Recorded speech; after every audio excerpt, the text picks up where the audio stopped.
Hello, good morning. It's a pleasure to be back with you in another technology class. Today we're going to keep on developing our coding skills in CodeSpark Academy.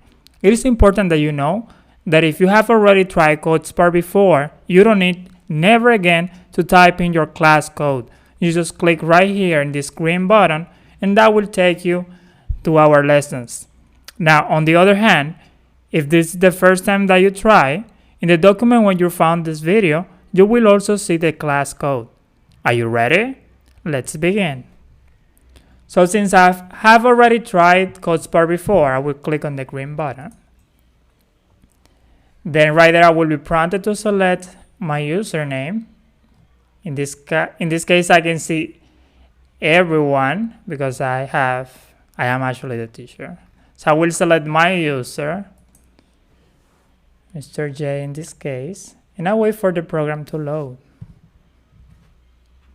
Right here I have the different modalities that I can try. Right here in Pulsar we can find the program that we're trying so far in our class. But then if you want to actually create, you can try these two other features that are create and explore, where you can easily try new scenes. So we're going to click on puzzles.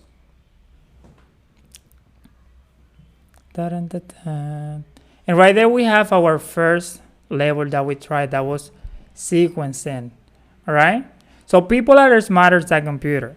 We decide what actions we want the computer to carry out, and then we communicate in a language the computer understands in order to complete those tasks.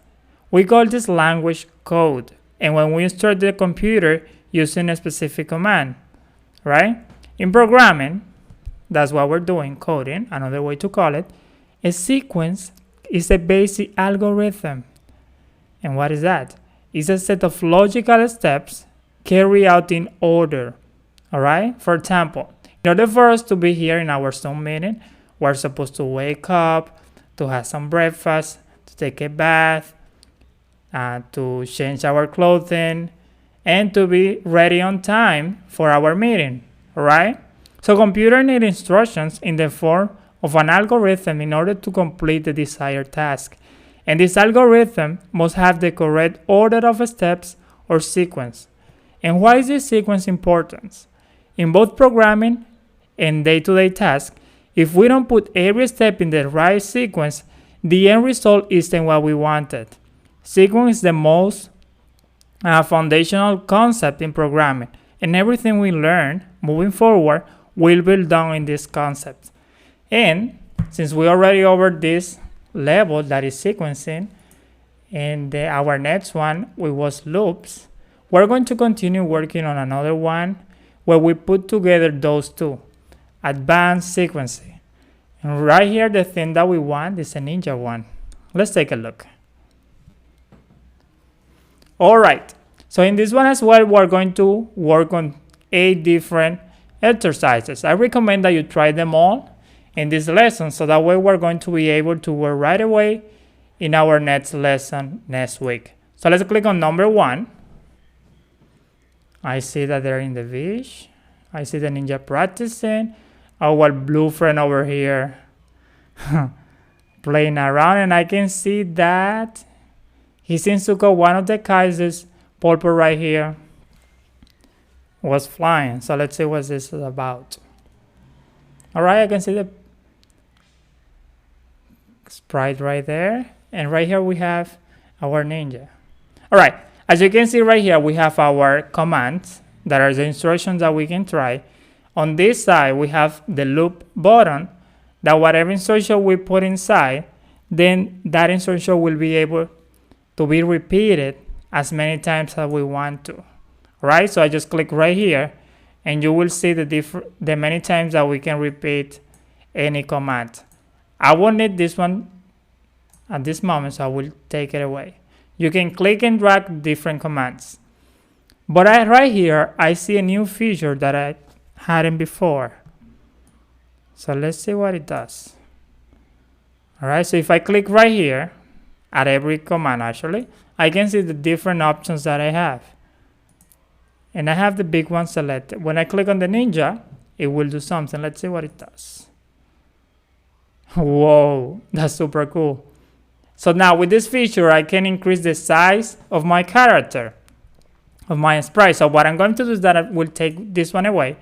I will go back to the beginning, and right there, I can see that my goal is to select every coin, but also probably reach the kite right here. So what I'm going to do is that I'm going to try my loop button so that way I can only use a few blocks. I will try this one that makes my character bigger. And then I will try move forward, right? So let's see if it works. And what about pushing? I don't know, I'm not quite sure. So then I will click on right here on the loops to see the amount of time that I will try. So right here I have 1 step, 2, 3, 4, 5. So let's try 5. If we need more than 5, then we're supposed to use the infinitive loop right there. So I will click on my sprite and let's see what it does. All right. It's moving. All right, moving. There you are. There you are.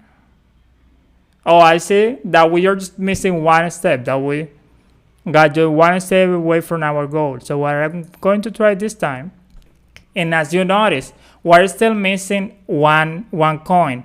So what I will try this time is that I will make my loop to go infinitive. That means that it will go until I reach my goal, in this case, this kite over here. I will let it big, and then yeah, I will try that. Whoop.